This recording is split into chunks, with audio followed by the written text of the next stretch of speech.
ګرانو کتونکو د پنځ ضلعي صدر نفیس الله صاحب را سره موجود دی. موږ د یو شمېر کالجونو د ام ډي ګانو سره خبرې اترې وکړې.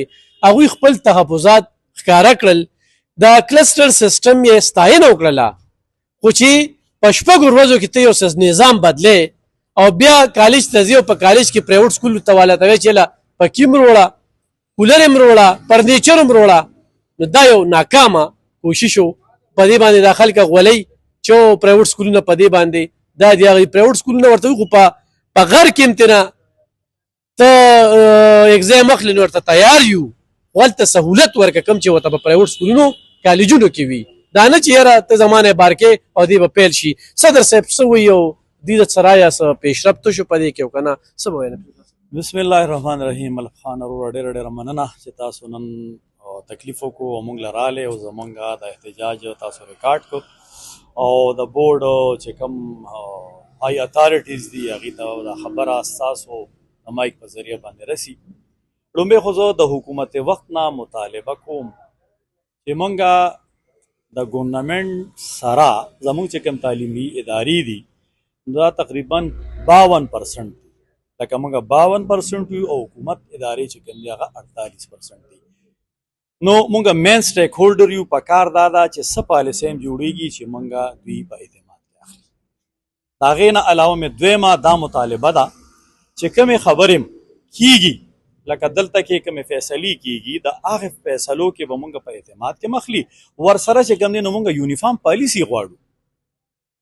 لکه دې ځله چې دا کوم امتحاناتو شو دي وي کلسټر کلسټر کلسټر، موږ د کلسټر نه یریدلي یو نه ته یریږو، خو په یو ځای کې چې کوم دی نو کلسټر نظام دی، په بل ځای کې دی نشته.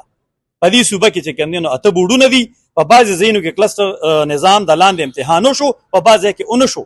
اوس هغه ماشوم چې په یو عام نظام کې پیپر یې ورکړې ډېرې نمبر یې واغستې، هغه لاړو په ښه اداره کې ورته چې داخله ملو شوه او زما دا بچي چې کوم دی دلته غرق او تباه شو، ځکه چې د په کلسټر نظام کې امتحان ورکړو او په هغې کلسټر نظام کې چې هغه د شپې فیصله کېږي او په سارې باندې امپلیمنټ کېږي. دا د دې بچو سره یو ظلم شوی دی، یو زیاتې شوی دی. د دې د ازالو شي موږ لګیا یو. دا یوه هفته وشوه چې موږ بار بار میټینګونه کوو، ملګري راغونډېږي د 400 چې څونه کالجز دي، نو موږ دې ته دا غندنه کوو چې تاسو مهرباني وکړئ چې د دې مخنیوي وکړئ، د بچو له چې کوم دی نو حق ورکړئ. که حق هم ولور نه کوو زموږ نیکسټ چې کوم پلان موږ جوړ کړي دي، پلان A، پلان B او پلان C.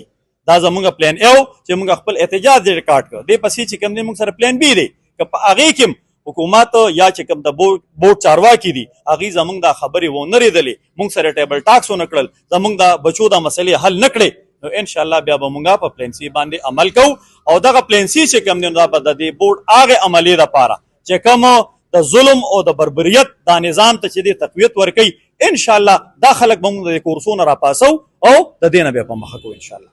سر صاحب دا یو مختصر پوښتنه چې ماشومان پیسې جمع کا، فیس جمع کا، هلته کې ځي. ما یو ویډیو هم کتله چې کنټرولر ورسره ناسته، یو فیمیل ورته ناسته، دا به بورډ ته ځي راځي. د دې لپاره څه پرېکړې فیصله ده؟ پرېکړې فیصله چې دا ده چې موږ د بورډ د عملې نه د کنټرولر صاحب نه او د چیرمین صاحب نه هم دا مطالبه کوو چې تاسو مهرباني وکړئ د ضلعو په سطح باندې دا ماشومان فیسیلیټیټ کړئ.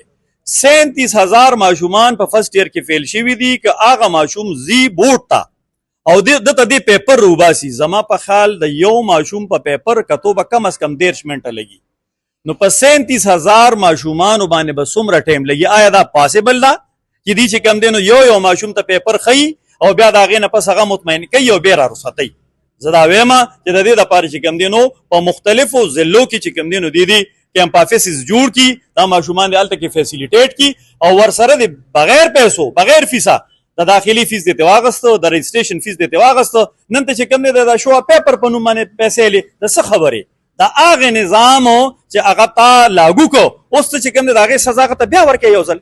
نو زه والدین خواران عموم چې دی د دې متحمل نشي کېدی او دغه ماشومان نه 1500 روپۍ دا د کم ځای انصاف دی. پیپر چې دی نو مثال ستا عمله ده، هغه به یې رالي د المارۍ نه به یې رالي ماشوم ته به یې ښیي، دغلته ستا چې کوم دی نو یو ریفري دی او که ورسره یو ټیچر دی اب ورسره کیني، د هغه خپل یو TID دی، یو خاص فیس یې دی، هغه فیس به مثال ستا بورډ ته جمع کوي، نو ستا په بورډ کې خو د دنیا پیسې راغونډې شوي د دې ماشومانو نه که نه، هغه پیسو باندې به ته څه کوې؟ هغه راواله، هغه په دې خلکو باندې تقسیم کا او د هغې نه چې کوم دی نو خدمت واخله او دا ماشومان چې کوم دی دا مطمئن ډیره زیاته مننه ګرانو کتونکو. دا د پلان ای چې کوم دی نو نن اختتام وشو، نو د بورډ عمله دې خوا توجه کړي او دا خبره دې سیریس واخلي، داسې نه اخلي څنګه چې د سیکنډ ایئر او د فرست ایئر د ریزلټ په شان واغستله. ډېره مننه.